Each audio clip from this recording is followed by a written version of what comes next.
सुप्रभात, नमस्कार। अभी हमारी नेपाल में चौथा दिन बटे और काल गई रही जा घांडरुक, वहाँ से ट्रैकिंग कैला के बाद वापसी भुए और वापसी में हमने का जातन जा आगे मुक्तिनाथ। जहाँ भी पहुँच पाइल जी वो जहाँ तक का प्लान बटे। वैसे आज बारिश का संभावना बाटे और अभी रुकल बन जा हमने का मुक्तिनाथ से 40-50 किलोमीटर पहले बेनी बाजार में।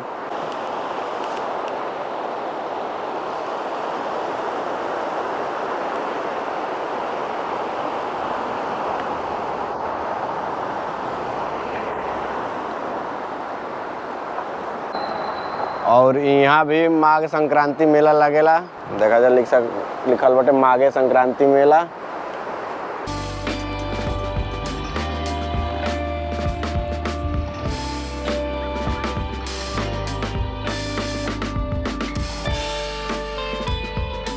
तब यहाँ से हमने को चेकआउट करे जा रहा बन जा और निकल जी अब सीधा मस्तंग खातिर। कहाँ से के अभी बारिश शुरू भइल निखे और आगे निकल जाइए तो शायद बारिश ना मिले। और ये हमने का रूम रहा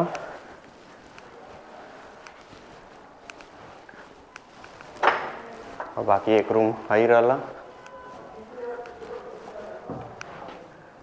रेडी हो जा भाई।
मुक्तिनाथ से पहले हमने को रुकल बनी जा और यहाँ एगो नदी पर ब्रिज बटे और बगल में एगो बहुत बड़ा सा झरना बा।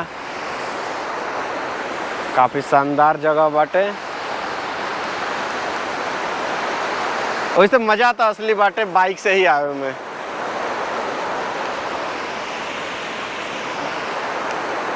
का शानदार नज़ारा बाटे। और यहाँ से अभी हमनी के जाए के बा मर्फी विलेज और ओकरा बाद मुक्तिनाथ का दर्शन करे के बाद जौन के हमका काल कैल जी और आज मर्फी विलेज घूमल जी। कहाँ से कि अभी रास्ता ख़राब बटे तो वहाँ तक पहुँचे में आधा एक घंटा से ऊपर ही लगी अभी। और ये भाई यहाँ पतला पतला बांस का बनावल बटे और ऐसे ही टॉयलेट भी बनावल बांसन। यहाँ ओपन में ना जा सकेला और बादल लगल बता शायद बारिश भी आवे। क्या भाई चलो।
तब पहला डेस्टिनेशन मुस्तांग में मरफा विलेज आगे बन जा।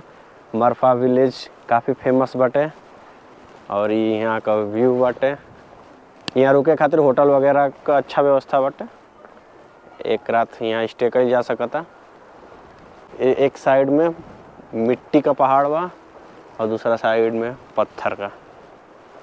और ठीक है करा पीछे वाला जो भाग बटे यहाँ से दिख रहा है सबसे ऊपर चोटी पर बर्फ दिख रहा बा।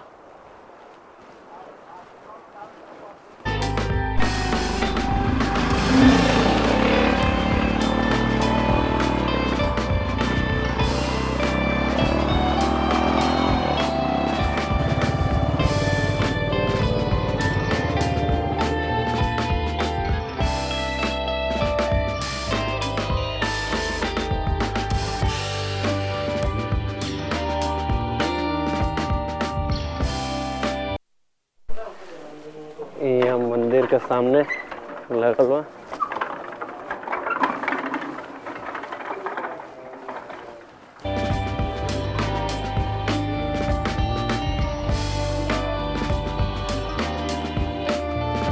इसे ई जौन विलेज बाटे 400 साल से ज़्यादा पुरान बाटे और ये एकदम यूरोपियन स्ट्रक्चर में बाटे।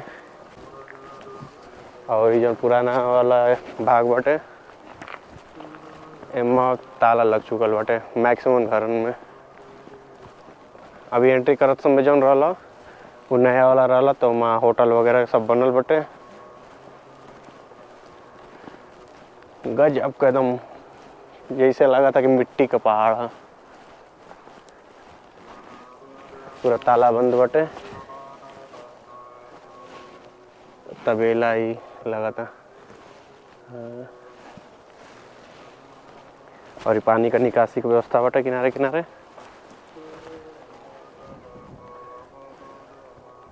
ऊपर सबसे ऊपर लिखल बाटे वेलकम टू मरफा। और ये सब सेब का पेड़ होवन सन।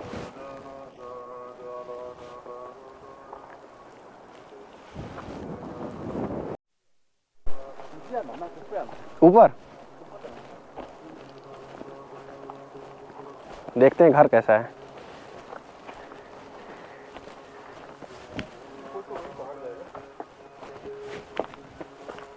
सब बंद है घर।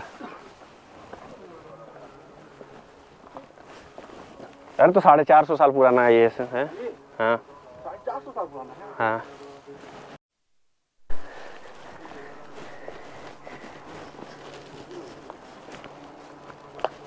ओ हिल रहा है भाई, ये तो हिल रहा है। ओ भाई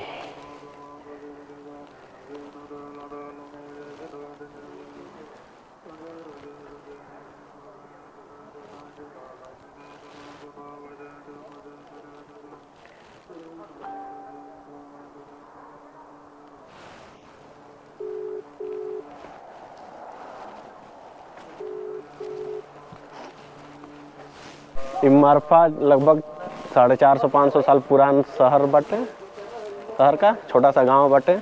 और 1991 का जो सेंसस भइल रहल नेपाल में ओकरा हिसाब से एमा खाली लगभग 450 से 500 का आसपास आदमी रहत रहलन। अभी जितना भी पुराना वाला भाग बाटे पूरा में ताला बंद बाटे, कोई ना रहेला। और इधर ऊपर जाके बाटे मंदिर बाटे और इधर पुराना वाला भाग और इधर में नया वाला जमा होटल वगैरह बन सुन। तो एमा तो लोगन का आना जाना बा लेकिन इधर पूरा ताला बंद बा, खंडर हो चुकल बा। ताला साफ दिख सकेला जा, हर एक घर में ताला बाटे। एकदम यूरोपियन स्ट्रक्चर में बाटे। ऐसन यूरोप में बहुत सारा पुराना पुराना गांव दिखियन सन।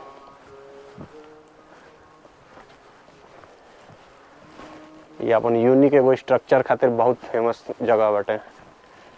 तो अगर इधर में आवे के बाटे तो सबसे बेस्ट जगह बाटे घूमे खातिर।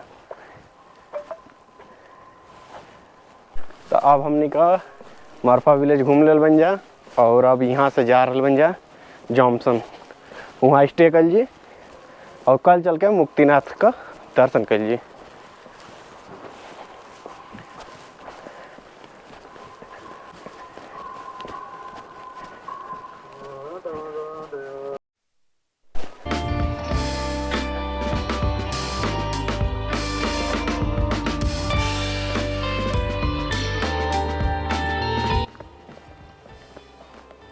यहाँ अंदर से धुआं निकल बटे। अंदर किचन हुई, गली में निकले खातिर धुआं का पाइप लगावल बा। इधर सब ताला बंद हो चुकल बटे, बहुत सकरी गली बटे।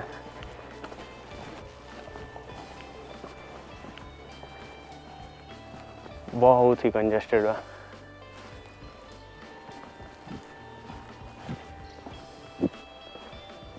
सब ताला बंद।